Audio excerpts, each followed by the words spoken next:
What's going on, YouTube? Hope you guys had a great day. Hope y'all were productive and perspective. It's not the word. Productive and prosperous. That's what I was looking for. So, here's day number 2. And I was thinking about how do I want to tackle this? Do I want to tackle it from the beginning or do I want to tackle it from the end and then expand it backwards? And I think that's the way that I'm going to do. I'm going to do a reverse timeline of what happened in my marriage and how it ended. Okay. If you're unfamiliar with the channel, you can check out my last video. My name is Corey. I got divorced. Man, I forgot the date already, but it was May of, I believe, May 21st, 2025. After a 12-year marriage that just ended up in fuego. Okay. So I want to start this video with the very last text message that or text message conversation that I had as a married man. And this was May 7th, 2005. And it goes, "Good afternoon, Corey. I hope all is well. I just emailed you an important document. Please review it at your earliest convenience. I hope you have a great day." My response: "Good afternoon. I hope you have been well too. I just got your email. I don't understand why I'm being sued." So, the document that she emailed me was a automatic standing order or court hearing document. So, it's 9:17 a.m. I'm working on a BMW. I'm not really coherent yet. I'm still warming up throughout the day. So, I did a quick review of it and I'm like, so it's like a court document. Is this a lawsuit? Is this a divorce paper? I don't understand. I'm confused. So, uh, her response to that, "You're not being sued," which is a lie. A divorce decree or divorce order is a lawsuit. "Is for a regular conference hearing for all dissolution cases." It's not even a hearing, just a conference. It's just a conference. That's all. A little bit of foreshadowing. Yes, that was the hearing for the divorce. "There's a lot of detailed instructions on the pages, so reviewing them will help answer most questions." And then I was just like, okay, have a great day. Then I asked, can we postpone this? Because at the time I had made a promise to her. I had made a promise that I was going to pay off the house. I wanted to completely separate all of our name things that were tied together. That's house, cars, insurance, everything. Unfortunately, I did not have the skill set to earn $130,000 in a couple months.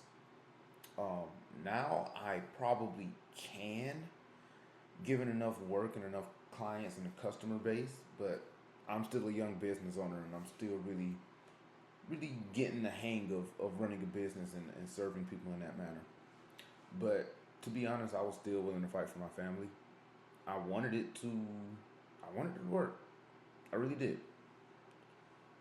Sucks, but like they say, women will sacrifice their family for their happiness, and men will sacrifice their happiness for their family. And this is exactly what you guys are saying right now. I was willing to work the hours to get it done, and I knew that it would have been temporary pain that you all had to go through.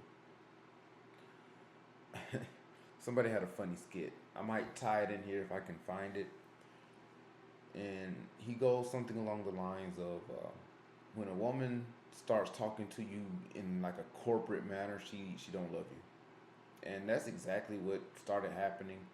All of the conversations started to become real formal, real professional, you know. And it's gonna be fun to see this because you guys are gonna, because I'm taking you backwards in the timeline.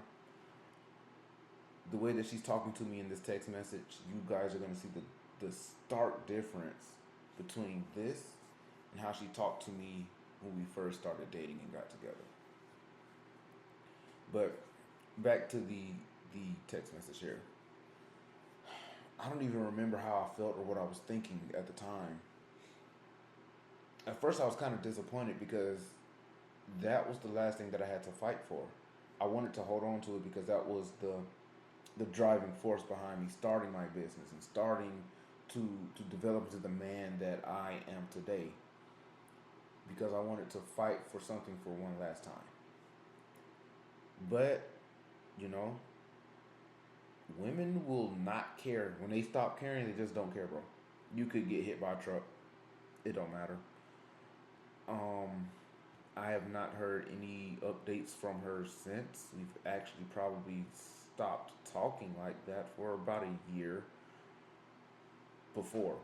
A year previous to that, we kind of cut communication because it started to become silly. I'm not gonna communicate with somebody that decided to separate from me. I don't. I didn't feel the need to put the energy, attention, or time into that. So to be fair, yes, she had a right to get a divorce because what's the point? Why are we still doing this? There's no need to prolong it. Although in my heart, I still would. I still wanted to fight for my family because that's who I am. I wanted to do the right thing. I shout out to Spike Lee. I grew up in that type of environment, like doing my best, doing the right thing, being that straight and narrow, and that wasn't good enough.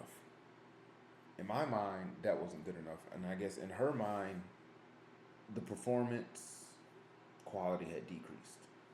So because I couldn't be the dancing monkey anymore, or to her standard, she was like, "I'm gone, Corey. You're not fulfilling my needs. You're not giving me what I want to feel loved." And I'm looking at her like, really? All those sacrifices I made, not good enough? The love that you were receiving wasn't good enough because it wasn't in the way that you felt that it should be given to you? Okay, I understand. No problem. Continue on with what you want to do. If you want to head 200 miles away, go for it. If you got a boyfriend, which I'm pretty sure she did have somebody on the side, can't confirm nor deny that, go for it, mama. I'm not going to stop you anymore. You are free to do whatever you want. So I was just digging into to myself, getting rid of those weaker tendencies, getting rid of the fearful version of myself, the lack mindset of myself, and I started to develop an abundance mindset. And funny enough, as I dig into my business and become more ambitious, I start to meet more women. I was I was scared because I thought I was gonna be kind of alone. I'm a really interesting, weird person, really intelligent, but still socially standoffish. I don't like people like that. But I will talk to you. I will say, hey, I've learned to become a professional extrovert, but I still prefer the time to myself as an introvert. But the thing that I realize most is if you're a young man and you're ambitious and you have something going for you and people can see, especially the ladies, if they can see that you got going you have something going for you, yeah, they will they will definitely want to be around you. And the more you succeed, the more they want to be around you. This is going to be a detriment to you later on, but that's a topic for another video. So we're coming up on the 10-minute mark here. Cool. And as I said in my previous video, I'm gonna try to do these little 10-minute spill sessions, just venting, talking to you guys, seeing if anybody can relate. If you had your girl, start talking all professional to you, start become cold, not not really being herself to you, you feel like something's off, drop a comment. Let's have the conversation because it's real. I never thought it would happen to me. I thought I was doing the right thing. I thought I was at least trying, at least giving it a good college attempt.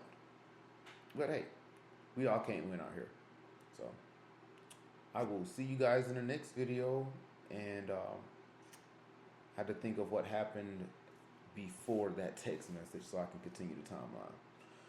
All right, guys, later. I'm out of here.